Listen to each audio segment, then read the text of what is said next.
My next guest directed the film Amadeus and was this year's Academy Award-winning director. As I mentioned, he has that award sitting on his shelf. I'm having trouble here, Kevin. At home is proof. Thank you. He also won the Academy Award for Best Director in 1976 for the film One Flew Over the Cuckoo's Nest. It's certainly a pleasure to welcome this man, Milos Forman.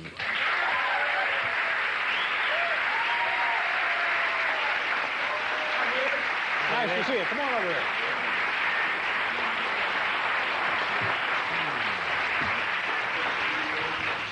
Congratulations on the Academy Award. Thank you. Now, here's the question you're sick of. Was it as big a thrill or bigger thrill this time than it was in '76? Well, 2 is better than none, much better than none, little better than 1, not as good as 3, right? Yeah. But for most people, 1 is a career. You can die a happy man. You've proven to the world your talent. Why should I die? No, I didn't. No. But you know what I mean. I would think the 2 ought to really give you an extremely good feeling about what you're doing. Well, I would say it's better than the other way around. Yeah, yes, it is true. You know? Did you? Now it seems to me that your speech that evening was truncated, short, brief. Well, we were instructed. You know, they gave us instructions. You know, what you can say, you can't say, and that you have to say it in 45 seconds. Yeah. Right? And at 30 seconds, first slowly, a red light starts blinking, and then faster. And you don't think about anything else but the red light, which you can see in the corner of your eye, you know. So it was sort of, well, you know, you can't win, you know, because people complain whatever you do. If you let the show go, it runs for 4 hours, right? Yeah. But you have so many wonderful spontaneous, you know, awkwardness is there. You know, this way, everything was so tight and everything, and you lose that spontaneity. You do it in 3 hours, you can go to bed in New York at midnight, right? Yeah. But, you know, that's one thing if you win an award for best catered lunch or something. But you're, you know, the director of the best director. That's a big award. Oh, yeah. You would think that you could allow yourself some liberties and just go nuts there. Well, you know, everyone who is up there standing and accepting the statuette thinks that he or she is the most important around whom the whole evening is, you know, built. Yeah. So that's normal. What did you do after the telecast? I wouldn't talk about it. Nah, come on. No, because we were so many, you know, we were nominated in 11 categories, and several categories have several people, you know, like sound has 5 people, you know, so we were like, and wives and husbands, you know, 25 people, so... Who was nominated in wives category again? That's a good question. Okay, so after the award show, what do? Everybody piles into big black limousines, and where do you go? Well, no, you have to go to the ball, governor's ball, because if you win, it would be a bad thing not to go there, of course, you know. And if you lose, you would be considered a bad sport not to go there. Yeah. So everybody's there, you know, trying to smile and be nice. But were you able to, at any point that night, to have an actual celebration where you actually unwound and... Yeah, but it was already so late and everybody was so drunk that I don't remember anybody.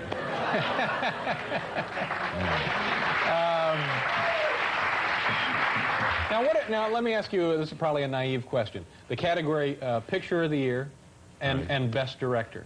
Now, shouldn't that automatically one be the other? Shouldn't the Best Director indicate that the Film of the Year would also be? In your case, it was, but why are there 2 different categories? Well, because, you know, it's not court of law, this award, so there is no justice, really. Yeah. You know, and it's a game, so you have to take it as a game. It has its rules, you know, like, you know, I don't understand offside or things like that. I think it's silly, you know, why can't you run wherever you want? That's true, that's a good point. But doesn't it seem, wouldn't it seem unlikely that a film that gets the Best Director would not then also get the Best Film? Well, not necessarily, because, you know, sometimes, and it's not, you know, this is really interesting, because I was traveling with the film, promoting film practically all over the world, and everywhere they are telling me, listen, you know, it's all fixed, right? No, tell me, you know, it's all politics and manipulated. Yeah. And it's not. No. It's not, but it's emotional. So sometimes people, you know, who like one film and a little bit another one, well, so they compensate. So they give, well, I have to give this to this film, this film, this film, but I can't forget totally this one. So, you know, something goes to the other like one. anything else that humans are involved in, it can't be purely objective. We're doing a commercial, and then we'll come back more with Milos Forman.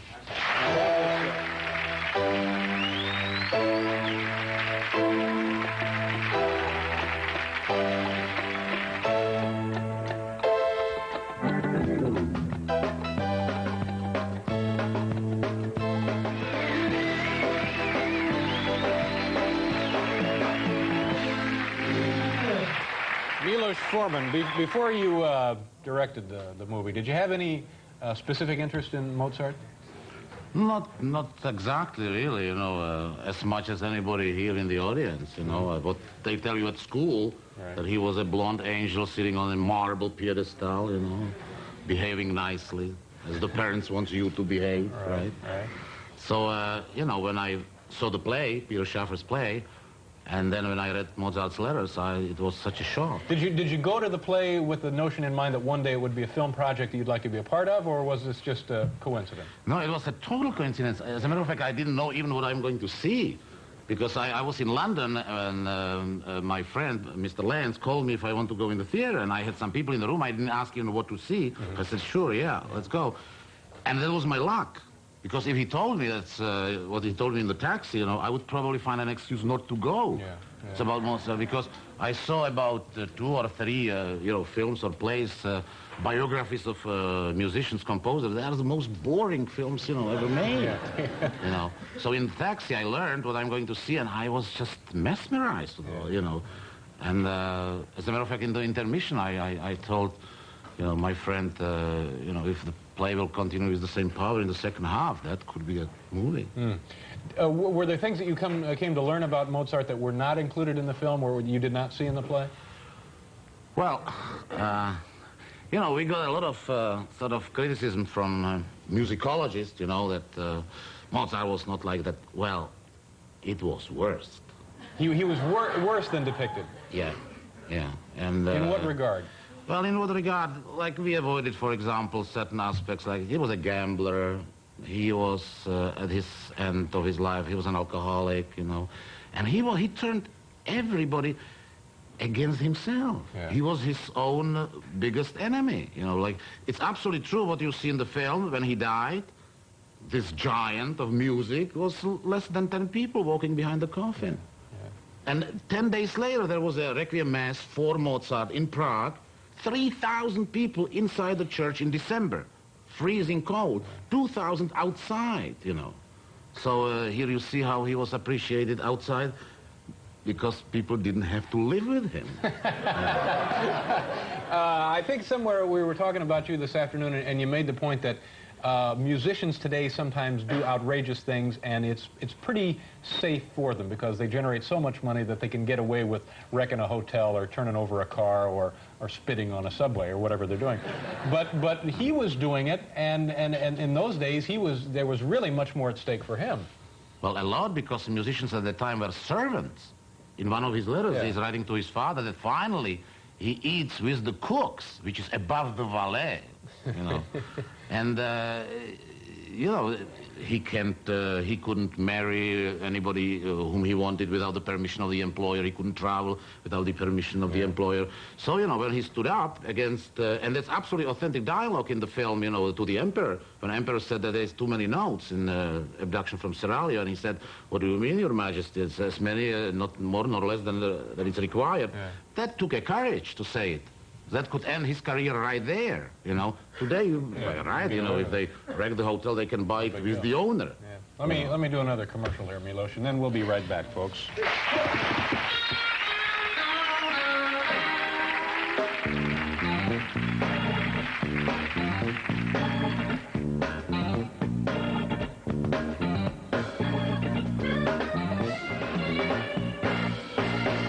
Okay, we're nearly out of time. Milos, thank you very much for coming. I appreciate it. Come back again and we'll talk about other stuff. Thanks for the cigar, by the way.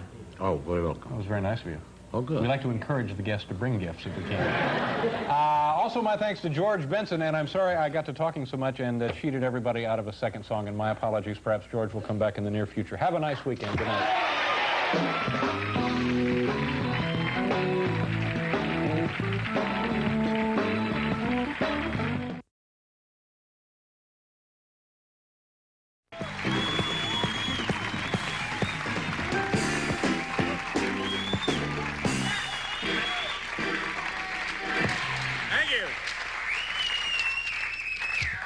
like a birthday party that the Libyans would have ruined. You know, if I had to blame one single group for this misfortunate accident that just occurred, I guess it would be the people who made these shoes, wouldn't you? That looks awful. God, it smells like a really inexpensive bakery, doesn't it? How's it feel, though? It feels not too bad. It's kind of wet and kind of mushy, and I felt it before. Nice.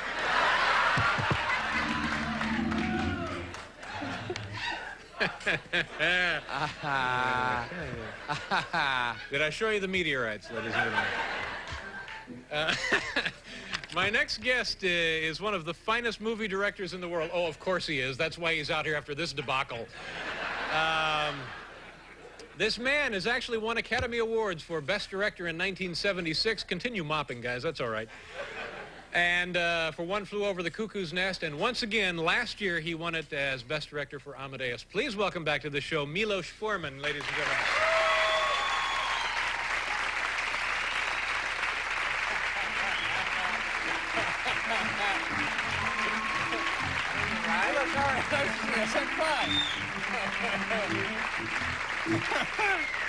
How are you? Good to have you back here. Thank you. Thanks for being here. It was about, I guess, nearly a year ago this time you were here, right? Right after you'd won the Academy Award last year? Yeah, I thought I was part of the stupid Patrick. No. We're honored and delighted that you're here, and yeah. I thought I demoted now to be just as a director, you know. So. No. So what are you doing now? What are you working on? Anything? Can you update us here a little bit? No, I'm not working. I'm on a crusade. Oh, crusade. Yeah.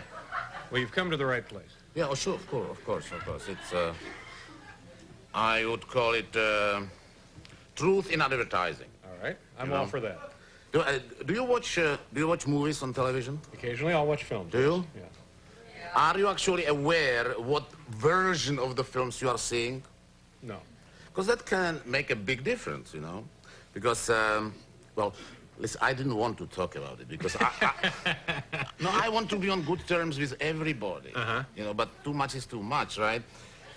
MGM UA sold a film I directed, Hair, to syndicated television, 116 stations.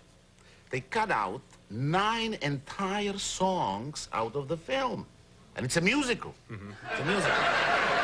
You know? How many songs are in it totally in the film? About 18, so I would say 50% of the songs have been cut out. Okay. They didn't cut out my name. They still advertise it as a Milos Forman film in Hair.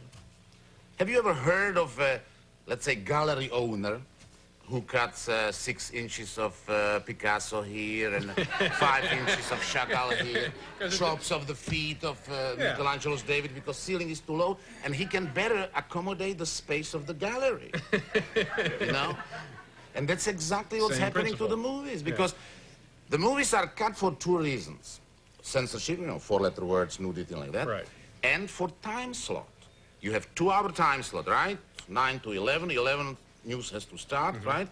Well, minus, I don't know, 16, 18 minutes for commercials. So every film has to be exactly the same length. So you have to cut 7 minutes here, 20 minutes from this film, 30 minutes from that film. Who makes the cuts and what can you do about it? That's funny. That's very interesting. Film I directed, One Flew Over the Cuckoo's Nest, was sold to network, right? And I was protected by the contract, so we asked the network to give us what's objectionable, what should be cut out. Came a letter, first interesting thing. No letterhead, just address. Inside, piece of paper, again, no letterhead. Right. Just about 18 points. 15 I didn't have problem with at all, you know, 4-letter words and things like that. But the last 3 points were, and who of you either read the book or saw the film will know what I'm talking about. Billy Bibbit will not commit suicide. McMurphy will not try to choke the big nurse. And the Indian will not do the mercy killing on McMurphy. And then came the most interesting thing. No signature. So you don't know where it was came from? Anonymous letter. Obviously, the authors were too shy, I guess, or modest, you know. You're too modest, that was it. So we asked for a meeting. And then that was the most interesting thing. The door opened, and 2 very nice, intelligent, civilized, little shy gentlemen came in. So we sit down. I said, I don't have any problems with these points, but I have a big problem with the last 3 points. And they looked at each other. They looked at me and said, okay. And that was it. Yeah. And the film was shown, exactly as I, prepared it. Yeah. But imagine that I was not protected by the contract. The film would be molested, cut beyond recognition. Yeah, some guy out of business school just comes in and via the editing is going to rewrite your work. Yeah. Well, that stinks. So you're never going to do business with television again. From now on, none of your films will go to TV. So that's the interesting thing, because we were down, in New Orleans for the television convention. Warren Beatty and Mark Rydell went with me. And anybody we know? And, they were expecting us to be some kind of, monsters who wouldn't let anybody touch the films. Yeah. No, not at all. We are not saying the films are untouchable. You want to show the film in its entirety, fine. You want me to cut it, fine. You want you to cut it any way you want, fine. Just don't be shy and say it. I see. Tell to the audiences what they are seeing. The film was edited for television under the supervision of the director of the film, or the film was edited for television without the supervision of the director of the film. By Herb That's Johnson all. or whomever. Yeah. Okay. Now, how much time do we have time for this other? Now, I know you had some trouble once smoking a cigar on an airplane. Can you tell this to us in about a minute? Yeah, it's a long time ago. That was when it started, and they didn't tell us anything. Initially, you could smoke pipes and cigars. Oh yeah, on you could. And I didn't read anything in the newspapers. I'm on the airplane from New York to Frankfurt, and but now when I know, I prepare myself psychologically. But I'm addicted to nicotine, so I take out my cigar. I don't like flying, So, and the stewardess, and now I hear, the pipe and cigar smoking is prohibited. Sure. So I talk to the stewardess, I'm, addicted to nicotine. They'll tell me where to go, upside down, under the seat, in the toilet. I'll do anything, No. So I go up to the captain, 747, there were still lounges there, And he said, no way, you can smoke the cigar. I said, listen, you took my money when I paid for the ticket. You didn't tell me anything. I checked the baggage. You didn't tell me anything. You let me go in the airplane. You didn't tell me anything. And now you locked me in. I can't go out. I would change carrier. So, let me smoke the cigar. No way. I said, is it a law? I said, no, it's a rule. It's a rule. Why? Because it bothers people. There were only 2 people sitting in the lounge, so I am turning to them, do you mind if I smoke a cigar? They said, no, go ahead. So I lit a cigar, and smoking a cigar, Because, if it's a law, so then if you don't know about it, that doesn't protect there's a difference between breaking a rule and breaking a law. Well, we arrived to Frankfurt. I am leaving the airplane, and there are 8 German policemen with machine guns aiming at me. Because the pilot radioed that they have a passenger I got a lunatic. Endangering the safety of the passengers during the flight, which is the same as hijacking. Well, you really shouldn't be smoking those things on the airplanes. No, I shouldn't be smoking them at all. Well, that's probably true, And you shouldn't either. But you know those guys with the machine guns? You know those guys with the machine guns? No. Yeah, those are the ones who are editing your films. Oh, thank you very much. It all works together like that. So what are you working on now? Tell us something that we can look forward to seeing in the near future. No, I'm not. I didn't decide yet. No. I'm crusading, as you can see. Pretty happy about baseball? I am very happy about baseball, except that I don't understand it because. Well, that's good enough for me. No, I was. I'm originally from Czechoslovakia, and if you don't grow with the sport as a child, or if you are not dragged there, by your parents when you are 6 months old. Do me a favor. One of the greatest pitchers in the game today is right up there. On your way, I'd go up and say hello to Brett Saberhagen, all right? Brett Saberhagen, okay. Nice to meet you. Thanks for being here. Go on up this way, right up there. Go up and... We'll be back, folks, with Eddie Layton.